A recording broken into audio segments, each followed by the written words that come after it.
KT Ramarao గారు KT Ramarao గారు KT Ramarao గారు సార్ ఇవ్వండి సార్ మా శ్రీనివాస్ యాదవ్ గారికి కేటీ ఇవ్వండి రామారావు గారు మీరు మాట్లాడండి సార్ మా డిప్యూటీ ఫ్లోర్ లీడర్ వారు సీనియర్ నాయకుడు మాజీ మంత్రి ఇవ్వండి సార్ వారికి కేటీ అవకాశం రామారావు గారు మీరు సార్ మాట్లాడండి 94 నుంచి వారు మినిస్టర్ సార్ వారికి అవకాశం ఇవ్వండి కేటీ రామారావు గారు మీరు మాట్లాడండి ప్లీజ్ ప్లీజ్ ప్లీజ్ కరెక్ట్ కాదు కదా సార్ ప్లీజ్ మీరు మాట్లాడండి స్పీకర్ సార్ ఇస్తాను మీ తర్వాత ఇస్తాను సార్ మాజీ మంత్రి బలహీన వర్గాల నాయకుడు హైదరాబాద్ లో పెద్ద నాయకుడు మీరు ఈ రకంగా దయచేసి వారిని అవమానించకండి దయచేసి వారికి మైక్ ఇవ్వండి సార్ మంత్రులకు ఎప్పుడు అడిగితే అప్పుడు ఇస్తున్నారు వారికి సంబంధం కూడా లేదు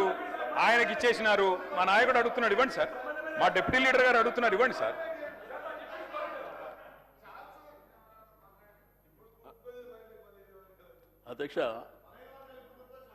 అధ్యక్ష ఈ శాసనసభలో స్పీకర్ గారు అనేది ఒక పార్టీకి సంబంధించి కాదు అధ్యక్ష మా అందరికీ స్పీకర్ మీరు అందుకే మీకు మైక్ ఇచ్చాను నేను చెప్పాను నేను చెప్పాను తినండి సార్ మైక్ ఇచ్చాను నేను చెప్పినాక మాట్లాడండి మీరు ఈ సభకు స్పీకర్ సార్ అందరి మెంబర్స్ హక్కులు కాపాడవలసింది మీరే సార్ రెండోది డిప్యూటీ సీఎం గారు కూడా ఇక్కడ ఉన్నారు పెద్దలు బాలునాయక్ గారు ఆది శ్రీనివాస్ గారు మాట్లాడారు సార్ మేము ఇక్కడ కూర్చొని విన్నాం మేము అబ్జెక్షన్ చేయలే మేము మధ్యలో మైక్ అడిగి ఏదో ఆయన మాట్లాడుతుంది తప్పు అనేటువంటిది మేము చెప్పలేదు సార్ ఇప్పుడు మా వరకు వచ్చినప్పుడు గవర్నర్కు ధన్యవాదాలు చెప్పే తీర్మానం ప్రకారము మా సభ్యుడికి అవకాశం వచ్చింది సార్ ఇప్పుడు రిప్లై చెప్పేటువంటి అధికారం ముఖ్యమంత్రి గారికి లేకపోతే డిప్యూటీ సీఎం గారికి ఉంది కాబట్టి మా సభ్యులు చెప్పినటువంటిది మీరు దయచేసి వినాలి మీరు ప్రతిసారి ఇంటర్వ్యూన్ అయినరనుకో మీరు అక్కడి వైపు నుంచి ఇంటర్వ్యూన్ కావడం మేము ఇక్కడి నుంచి ఇంటర్వ్యూన్ కావడం అది సభ మర్యాదలో కూడా కరెక్ట్ కాదు మీరు గుర్తుంచుకోవాలి సార్ నేను దయచేసి స్పీకర్ గారు రిక్వెస్ట్ చేసేది మీరు మా హక్కులను కాపాడాలి అంతే మీరు అడిగారు కాబట్టి మేము ఇచ్చినాం అది కాదు కదా సార్ అది రైట్ రాయల్గా మాకు రావాల్సినటువంటి హక్కు సార్ అది దయచేసి నేను మంత్రులకు రిక్వెస్ట్ చేస్తున్నా ఇప్పుడు సభ్యులంటే తెలుసో తెలియక కొత్త పాత ఉంటారు ఏదో అరుస్తుంటారు కామెంట్ చేస్తారు ఇటువైపు అటువైపు జనరల్గా జరుగుతుంది కాబట్టి మంత్రులు జర బాధ్యతగా దయచేసి సభ్యులు మాట్లాడేటప్పుడు మీరు నోట్ చేసుకోండి ప్రతిసారి ఇంటర్వ్యూన్ అయితే సభకు మర్యాద గౌరవం ఉండదు సార్ లాస్ట్ టైం కూడా అదే జరిగింది లాస్ట్ టైం కూడా ఇదే సభలో అనని మాటల్ని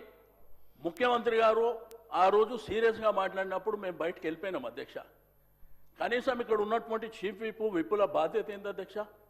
ప్రతిపక్షాల దగ్గరకు వచ్చి మాట్లాడి ఇట్లా కాదు ఇది స్పీకర్ గారు పంపించడం చెప్పాలి అది కూడా జరగలే కాబట్టి నేను దయచేసి మీకు రిక్వెస్ట్ చేసేది మీరు మా హక్కులను కాపాడాలి ఇందులో ఉన్నటువంటి ప్రతి సభ్యుడు including chief minister opposition leader ప్రతి ఒక్కరు కూడా సభ్యులే అధ్యక్ష ఇక్కడ కాబట్టి దయచేసి మా సభ్యుడికి అవకాశం వచ్చినప్పుడు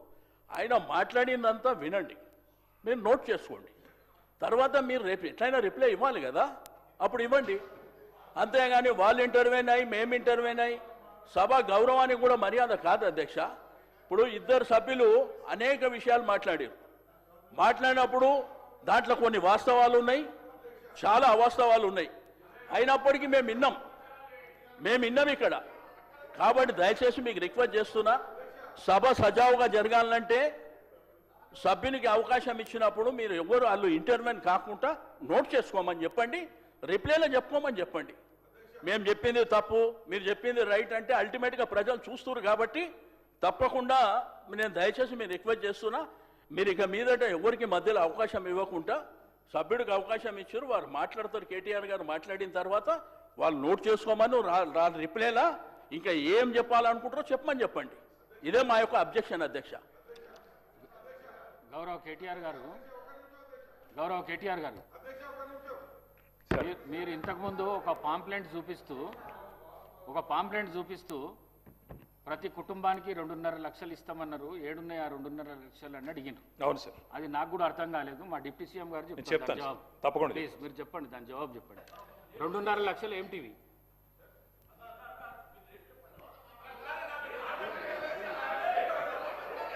ప్లీజ్